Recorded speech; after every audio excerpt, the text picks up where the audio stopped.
오늘 누가복음 지난주에 이어서 계속 강의하는데, 지난주에 7명의 그 당시에 자기가 속해 있는 영토의 최고의 1인자였고 자기 분야에서 최고의 실력자였고 성공자들인 7명에 대한 이력을 여러분들에게 말씀드렸습니다.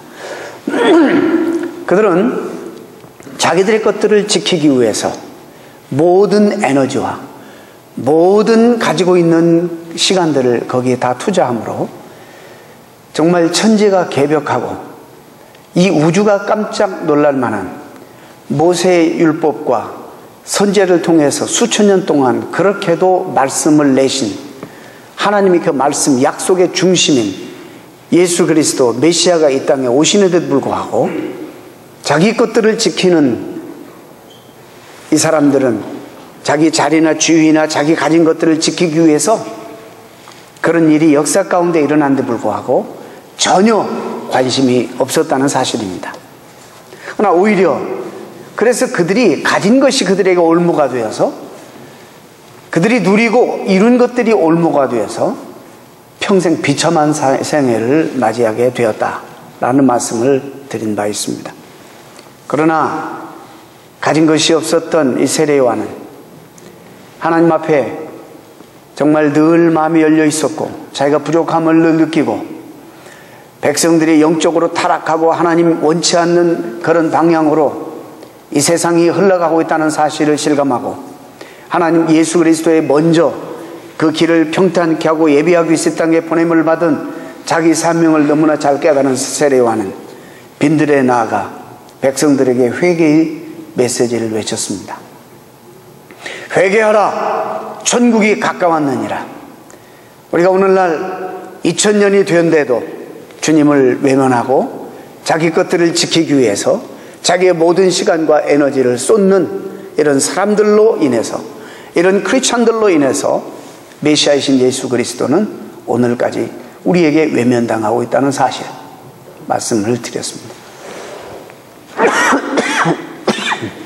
죄송합니다.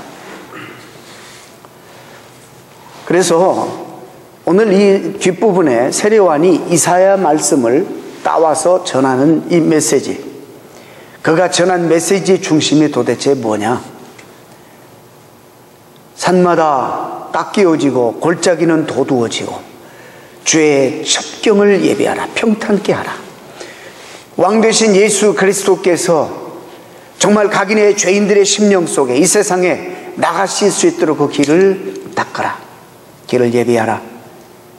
회개의 메시지를 증거합니다. 우리 이번에 성탄절에 이 강림 시절에 무엇보다도 우리 자신들이 하나님 앞에 주님의 말씀을 우리가 듣고 2000년 전에 오신 주님이 나에게 더 크게 더 강하게 영으로 임재하시기 위해서 회개하는 마음으로 우리의 심령의 교만을 꺾고 우리의 상처와 아픔들과 우리의 증오와 미움들을 다 주님 앞에 내어놓고 치유받고 회개하면서 주님에게 우리의 마음을 열어 내어드림으로 주님이 내 왕으로 다시 더 강력하게 좌정하셔서 내 삶을 책임지시고 다스리시고 인도하시는 그런 충만한 축복이 여러분 모두에게 임하시기를 진심으로 축원드립니다. 1860년대에 활동했던 마지막 잎새로 잘 알려진 오헨리라는 작가를 여러분들이 잘 아실 것입니다. 그는 많은 미국인들에게 그리고 전 세계의 많은 사람들에게 많은 영향을 끼친 그런 작가인데, 그가 쓴 글 중에 하나가 크리스마스 선물이라는 것이 우리에게 많이 알려져 있습니다. 여러분 스토리를 잘 아실 것입니다. 경건한 두 부부가 가진 것은 많이 없지만 하나님의 사랑을 받고 이 크리스마스 정신을 알기 때문에 서로 사랑하며 소중한 것들을 나누며 살고 있었습니다. 데라와 이 짐이라는 두 부부인데, 근데 그 가정에 두 가지 자랑거리가 있었어요. 자랑거리가 뭐냐면 부모로부터 물려받은 금시계, 그리고 데라의 무릎 아래까지 내려오는 그런 긴 머리가 그 부부의 자랑거리였습니다. 짐은 아버지로부터 물려받은 금시계를 오래오래 찾아보니까 정말 항상 이제 낡은 가죽 시계줄 때문에 그가 사람들 앞에서 자랑도 못하고 많이 사람들이 있는 앞에서 꺼내서 시계도 잘 보지 못하는 그런 모습이 아내 입장에서 늘 가슴이 아팠습니다. 그래서 아내 마음속에 이번 크리스마스 선물로 내가 하나님도 사랑하지만 내 남편에게 내 사랑을 정말 표현해야 되겠다. 그래서 오랫동안 저금 통장에서 정말 수전노 노릇하면서 돈을 모았습니다. 남편에게 그 낡은 가죽 시계줄을 떼고 좋은 시계줄을 사주기 위해서 돈을 모았습니다. 구두쇠 노릇하면서 한 푼, 두 푼, 음식점 또 가게 가서 물건을 깎아가면서 그 돈을 모았습니다. 그 통장을 저금통을 열어보니까 $1 87센트, 1불 87센트, 1860년대라고 생각하시고 들으시길 바랍니다. 그걸 가지고서는 아무것도 할 수 없다는 사실 때문에 너무 낙심에 빠집니다. 정말 그 오랫동안 그게 꿈이었고 남편을 기쁘게 해주고 남편을 향한 헌신적인 남편, 사랑하는 남편을 향해서 정말 자기가 표현하고 싶은 마음이 있었는데 너무 안타까웠습니다.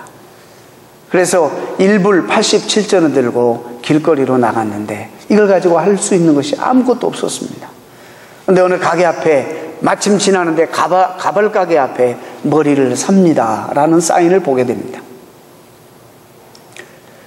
자기도 사랑하지만 무엇보다도 자기의 긴 머리를 정말 이뻐해주고 사랑했던 남편이기 때문에 더더욱 정말 고이 간직하고 늘 일어나서 정갈하게 빗질 하면서 머리 관리를 잘했던 이 대라는 남편을 위해서 머리를 잘라서 팔게 됩니다.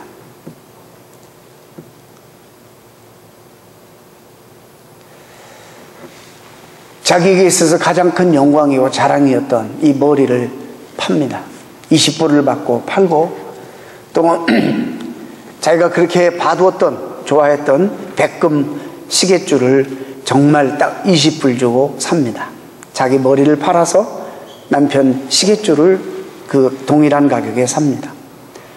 그리고 너무너무 들뜬 나머지 그런 한편으로는 자기가 머리가 이렇게 된 것 때문에 남편의 사랑을 관심을 또 잃거나 빼앗기지 않을까 라는 두려움으로 정말 기도하게 됩니다. 기도하면서 커피를 난로에다 올리고 폭찹을 만들고 이제 저녁에 디너를 하기 위해서 남편을 기다립니다. 문 옆에서 시간 있을 때마다 하나님 앞에 기도합니다. 하나님, 내가 이렇게 갑자기 내가 자랑스럽고 남편이 사랑하는 이 머리를 싹둑 잘라버려서 이렇게 어글리하게 됐는데 이것 때문에 남편을 사랑을 내가 빼앗기지 않게 해주옵소서. 기도합니다. 남편이 퇴근하고 들어오는데 정말 대라를 보는 순간 짐은 까무러치게 놀라서 자빠질 지경입니다. 너무너무 놀랐어요. 그러면서 또 남편은 남편대로 아내를 위해서 선물을 사가지고 옵니다. 주머니에 선물을 꺼내는데 그 선물이 뭐냐면 옛날에 뉴욕의 브라드웨이 거리를 걸으면서 진열장에 있었던 정말 양쪽에 보석이 박힌 그 리본과 빛과 같은 핀이 그렇게 마음에 들었던지 아내가 자꾸 발걸음을 떼지 못하고 들여다봤던 그 핀을 사가지고 왔습니다. 근데 무엇으로 그걸 샀느냐? 그 가정의 가장 자랑인 남편이 그렇게 소중하게 여겼던 그 시계를 팔고 시계 판 돈으로 그 아내의 핀을 사가지고 들어온 것입니다.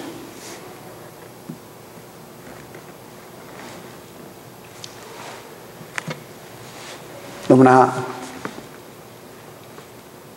아내는 시계줄은 사왔지만 이거를 달아줄 시계가 없어졌고 남편은 머리핀을 사왔지만은 꽂을 머리가 사라져버린 이 상황 속에서 그러나 그들은 서로를 바라보면서 사랑을 확인하고 여보, 내 머리는 남들 머리보다도 빨리 자라요.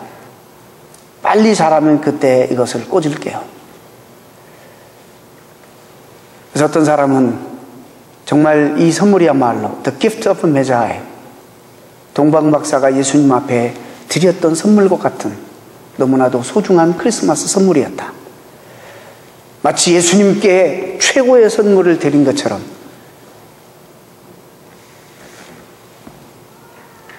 오늘날에는 내 것을 지키기 위해서 노력하는 사람들로 충만한 이 세상 속에서 서로 부부끼리도 따로따로 자기의 것을 가지고 서로 마음을 열지 못하는 부부들이 세상에 얼마나 많은지 모릅니다. 여러분, 단순히 이것을 물질로만 생각하지 마시기 바랍니다.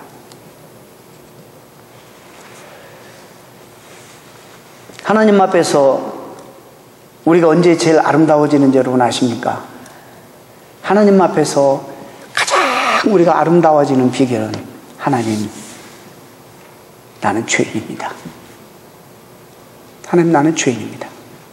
내가 하나님 앞에서 이렇게 부족합니다. 내가 할 수 없는 것이 너무 없습니다. 그래서 나는 당신이 정말 필요합니다. 우리가 이 세상에서 세상에 속아서, 사탄에 속아서 내가 만든 의 때문에 남편이 아내를 사랑해 주면서 이 사랑은 이게 자기 의로 하는 사랑이에요. 내가 조금만 내가 기대했던 사랑이 오지 않으면 내가 당신에게 어떻게 했는데, 내가 그동안 어떻게 했는데, 상처받고 상처 주는 이런 사랑밖에 할 수 없는 우리들. 여러분, 향유가 옥합 속에 들어있을 때는 그 향을 발휘할 수 없는 것입니다.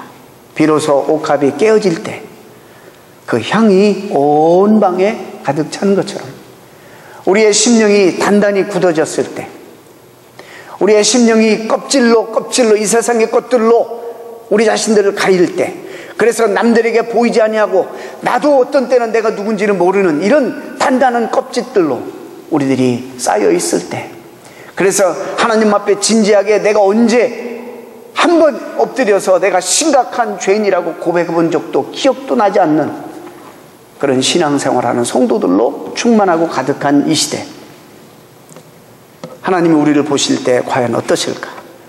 그 하나님의 말씀이 우리에게 임하실 수 있을까? 그 주님이 우리에게 오실 수 있을까?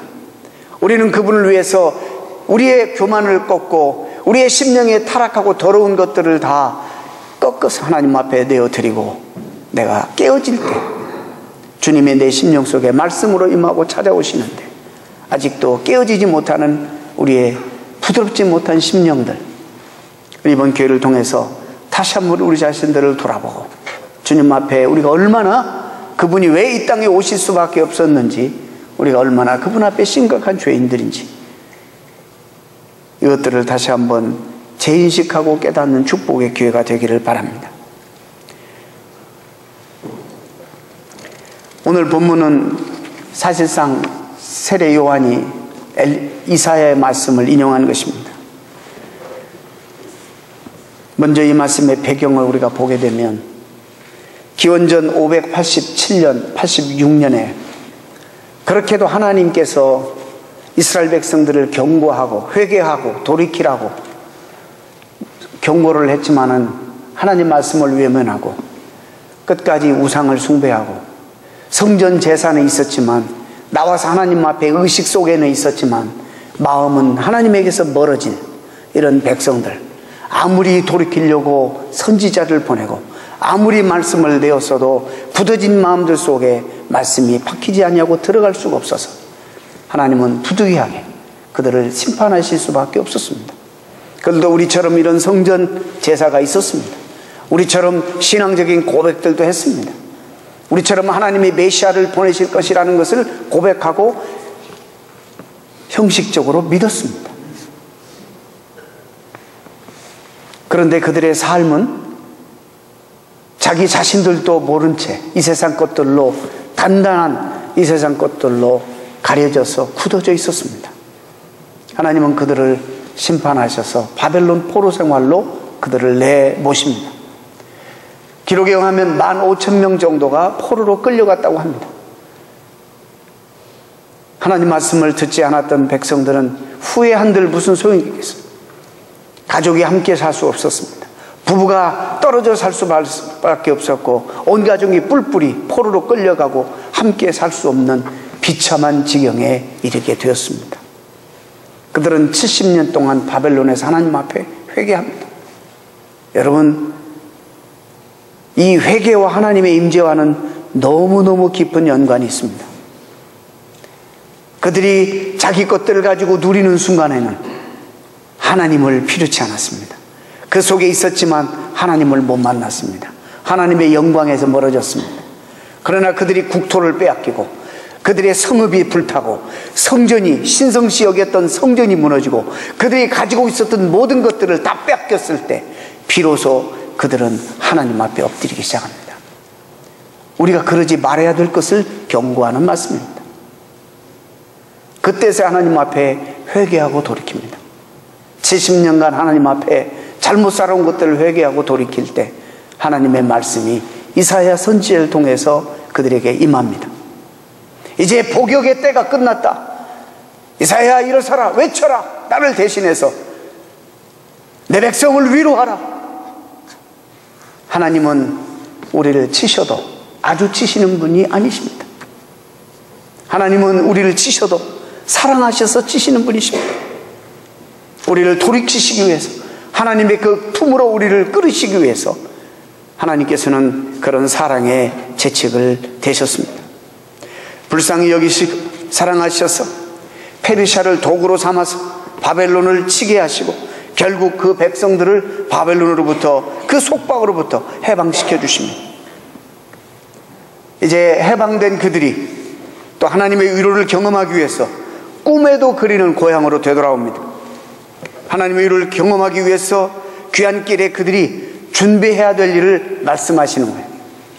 하나님의 위로를, 하나님의 임재를, 하나님의 영광을 다시 회복하려면 너희들이 무엇을 준비해야 될 것인가를 말씀하시는 말씀입니다. 우리가 이 성탄을 다시 제대로 맞이하려면, 주님을 우리가 영적으로 맞이하려면 준비해야 될 준비를 말씀하신 거예요. 그게 오늘 말씀. 외치는 자의 소리여 가로되 너희는 광야에서 여호와의 길을 예비하라. 사막에서 우리 하나님의 대로를 평탄케 하라. 골짜기마다 도두어지며 산마다, 작은 산마다 낮아지며 고르지 않은 곳이 평탄케 되며 험한 곳이 평지가 될 것이요 여호와의 영광이 나타나고 모든 육체가 그것을 함께 보리라. 우리가 준비해야 될 것이 뭐라고요? 이사야 선지자를 통해서, 그리고 지금 세례 요한이 그 말씀을 그대로 따와서 우리에게 전하는 말씀, 한마디로 회개하라는 거예요. 한마디로 회개할 때 하나님의 영광이 우리에게 임하고 하나님의 임재가 우리에게 임한다.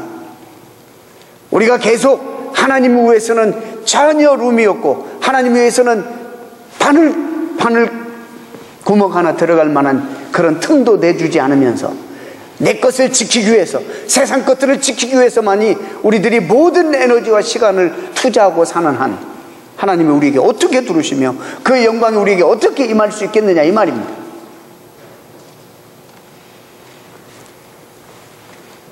사막에서 우리 하나님 대로를 평탄케 하라. 주님이 우리 심령 속에 들어오실 때에 아무런 장애가 없도록, 주님이 여러분 심령 속, 여러분의 삶 속에 들어가실 때에 아무런 장애가 없도록 그 길을 평탄케 하라. 주님을 맞을 준비를 하라는 것입니다. 골짜기마다 도두어져야 한다 말씀합니다. 골짜기 같은 마음이 무슨 마음이에요? 원한과 슬픔과 괴로운 상처를 가지고 주님을 우리가 맞이할 수 있겠느냐 말이죠. 내 마음속에 미움, 남을 원한을 품고 살아가는 이런 마음, 미워하는 이런 골짜기 같은 마음을 가지고 어떻게 우리가 하나님을 맞이할 수 있겠냐는 거예요. 산마다, 작은 산마다 낮아져야 한다는 것입니다. 무엇을 의미합니까? 교만한 마음을 말하는 것이겠죠. 교만한 사람들은 주님을 모실 수가 없습니다. 여러분, 그 앞에 말했던 그 7 사람들이 다 교만한 사람들 아닙니까? 로마 황제, 빌라도, 헤롯 안티파스, 헤롯 필립, 다 대제사장들, 다 이런 사람들이 자기가 속해 있는 영토와 지위에서 최고의 권력자들이에요. 하나님이 주신 축복이 어떻게 보면 우리가 흔히 말하는 그 축복을 다 가진 사람들이에요. 그런데 그 축복이 오히려 그들의 삶을 그들의 삶의 올무가 되어가지고 그들을 괴롭히는 그런 칼이 되었다는 것입니다. 고르지 않은 곳과 험한 곳이 평탄케 되어야 한다. 우리의 단단한 마음이 부드럽게 기경돼야 된다는 것입니다. 우리가 하나님 앞에 이 시즌에 정말 통회하고 자복하는 그런 기간들을 가져야 된다는 거예요. 애통하는 자는 복이 있나니 저희가 위로를 받을 것입니다. 정말 어느 때보다도 우리가 위로가 필요할 때 살아가고 있습니다. 우리는 많이 가졌으면서도 많은 걸 누리고 많은 걸 부족함 없이 살면서도 어느 때보다도 정신적으로 영적으로 참으로 핍절한 시대에 살아가고 있습니다. 어느 때보다도 정말 어떤 면에서 고독하고 외롭고 위로가 필요한 때 우리는 살아가고 있습니다. 우리는 그게 보이지 않고 그게 추상적이기 때문에 모르지만 우리도 모르는 사이에 죄책감에 눌려서 죄에 눌려서 죄의 세력에 눌려서 오늘도 편안한 잠자리에 들어가지 못한다는 사실을 우리가 알아야 합니다. 하나님 앞에서 뿐만 아닙니다. 그래서 이 죄로 말미암아 이런 것들이 우리에게 주는 영향력으로 말미암아 가족관계 또 이웃관계 사랑하고 용서하지 못하고 갈등과 불목 긴장 속에 갇혀 좌회함을 잃어버리는 그런 삶을 살아가고 있는 시대에 우리가 살아갑니다. 그런 우리 모두에게 가장 필요한 것, 그때나 이때나 그런 사람들에게 필요한 것은 위로예요. 위로. 내 백성을 위로하라. 너는 가서 외쳐라. 내 백성을 위로하라. 여러분, 우리가 어떻게 위로를 하고 어떻게 위로를 받을 수 있겠습니까? 제가 이거 옛날에도 한번 말씀을 드린 적이 있습니다만은 성경에 나타나는 이 위로라는 단어는 절대로 우리가 생각하는 동정의 개념이 아닙니다. 성경에 나타나는 이 위로의 원어적인 개념은 엄청나게 강한 개념입니다. comfort라는 이 단어 자체도 그렇습니다. come together with 함께 forte strength예요. strength. 이건 뭐냐면 성경에서 말하는 위로는 우리가 말하는 흔히 생각하는 연약한 동정이 아닙니다. 이 성경에 말하는 위로는 절대 사람이 사람에게 할 수 없는 겁니다. 우리는 절대로 사람에게 위로자가 될 수 없어요. 왜? 우리가 부족한데 우리가 위로가 필요한데요. 우리가 남을 도울 수 있는 힘이 어디가 있습니까? 우리 말이 편하게 가서 위로받았다 위로하자 동정이지 그건 위로가 아닙니다. 성경에서 말하는 위로는 하나님만이 하실 수 있는 거예요. 하나님이 우리에게 임재할 때 비로소 우리가 경험하는 것이 위로예요. 그분은 우리를 도우실 수 있는 힘이 있는 것이에요. 우리가 언제 위로를 경험합니까? 우리가 기도를 통해서 하나님의 위로를 많이 경험합니다. 어떻게 경험합니까? 우리는 흔히 기도라는 것은 내가 원하는 어떤 상황과 내가 처해진 조건들을 기도를 통해서 개선하는 것을 기도의 응답이라 생각하는데 더 큰 기도의 응답이 뭔지 아세요? 더 많은 기도의 응답, 우리가 자꾸 인정 안 하려고 하는데 수없이 더 많은 기도의 응답은 내가 어떤 상황에 있든지 이 상황을 이길 수 있는 힘을 공급받는 것이 기도의 응답입니다. 우리가 그것 때문에 여기까지 와 있는 거예요. 그 힘들고 적지 않은 어려움들이 있었는데 그럴 때마다 하나님 앞에 엎드려 기도할 때마다 이것을 이길 수 있는 힘을 하나님은 공급해 주신 거예요. 왜 그건 응답이 아닙니까? 하나님은 피할 길도 주시니만 이것을 능히 감당할 수 있도록 힘을 하나님이 언제나 우리에게 주시지 않습니까? 그것은 왜 기도 응답이 아닙니까? 훨씬 더 많은 기도의 응답을 우리가 받고 살아가고 있습니다. 하나님이 오늘도 우리에게 우리의 힘으로써 여러분 내가 내 힘으로 할 수 없을 때 우리 어떻게 하죠? Beyond my limit.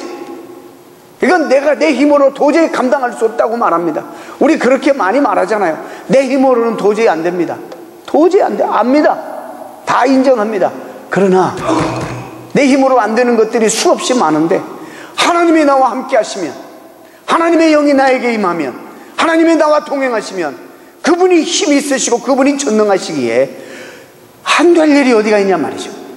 우리가 그분의 힘입고 그분의 위로를 받아 그분의 능력으로 오늘 이 순간까지 신앙생활을 유지하고 영위해온 거예요. 그러지 않습니까? 그래서 성령님을 성경에 위로자라 그래요. comforter. 우리 한국 성경은 보혜사, 우리를 돕기 위해서 마땅히 우리가 연약해서 할 수 없는 일을 돕기 위해서 우리에게 보냄을 받으신 성령님을 컴포터, 위로자, 보혜사, 이렇게 성경에서 말하는 것입니다. 따라 성경이 말하는 위로는 내가 원하는 것이, 내가 원하는 대로 모든 것이 인생에 펼쳐지는 것, 편하게 이루어진 것만이 위로가 아닙니다. 사랑하는 사람들을 잃어버려서 아픔을 겪을 수도 있습니다. 원치 않는 질병을 얻어 적지 않는 기간 동안 투병 생활할 수도 있습니다. 또 우리가 저 말씀 속에서 도대체 호감이 가지 않는 사람을 사랑해야 되는 명령들을 자주 받습니다. 우리가 그럴 때 어떻게 고백하죠? 아까 말씀드린 처럼 내 능력 밖이다. Beyond my limit. 내 능력 밖에. 그러나 그런 일들을 주께서 하게 하시지 않습니까? 주께서 그런 일들을 하게 하시잖아요.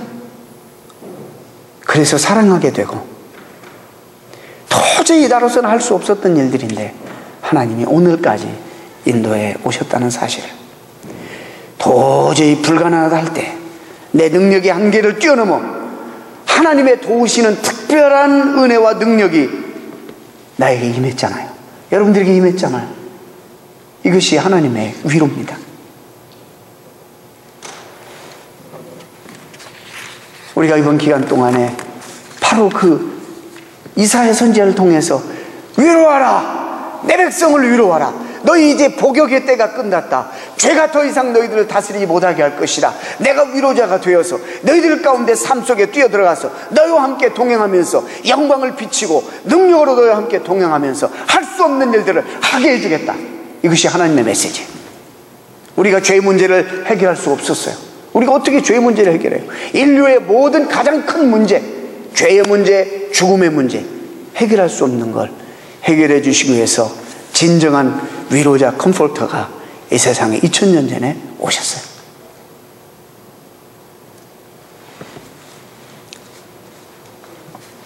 그런데 그분이 내 심령 속에 임하면 그분과 함께 평생 살아가고, 그분이 위로자로서 우리를 도우실 수 있는 전능하신 힘을 가지고 계시는 분인데, 우리가 어떻게 마음을 준비해야 되느냐?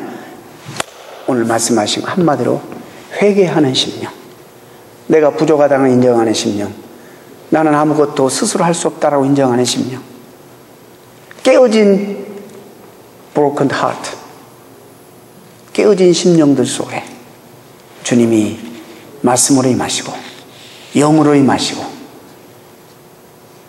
그래서 그 주님과 함께 정말로 의미 있는 성탄, 또 의미 있는 평생을 살게 된다는 것입니다. 이것이 바로 우리에게 주시는 이 복음적 메시지입니다.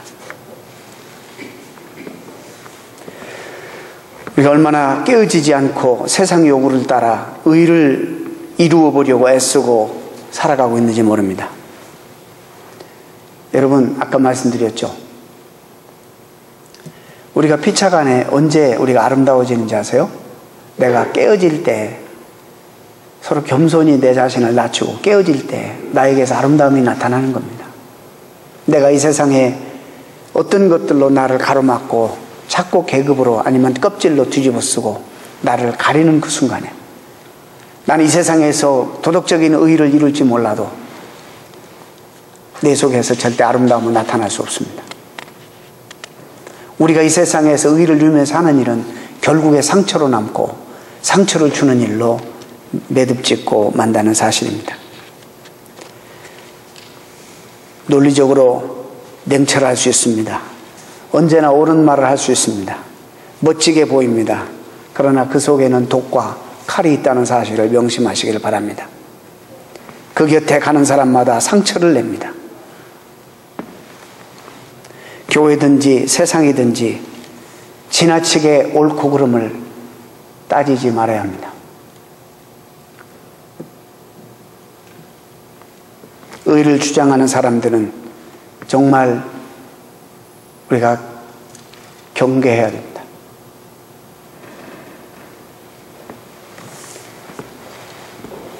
사랑하는 성도 여러분, 인간은 절대 옳고 정당한 것으로 아름다워지지 않습니다.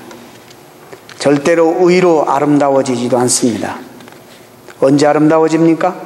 완악했던 심령이 깨어져서 하나님께서 내 속에 감추어 놓은 것들, 그분의 형상이 드러날 때, 그때 우리는 아름다워집니다. 그때 결국에 우리는 하나님의 위로가 무엇인지를 알게 될 것입니다. 이 시즌에 여러분의 모든 가정과 심령 속에 위로자로서 이 땅에 오신 주님이 더욱더 강한 말씀으로 또 그분의 영으로 강하게 여러분에게 찾아오셔서 여러분을 더욱더 복되게 만드시는 축복의 성탄 기간이 되기를 주의 이름으로 축원합니다. 회개하는 심령, 낮아진 심령, 내가 죄인이라고 고백하는 심령, 주님이 나에게 절실히 필요하다고 요구하는 사모하는 심령 속에 주님의 영이 오늘도 충만히 임하실 줄 믿습니다. 기도하겠습니다.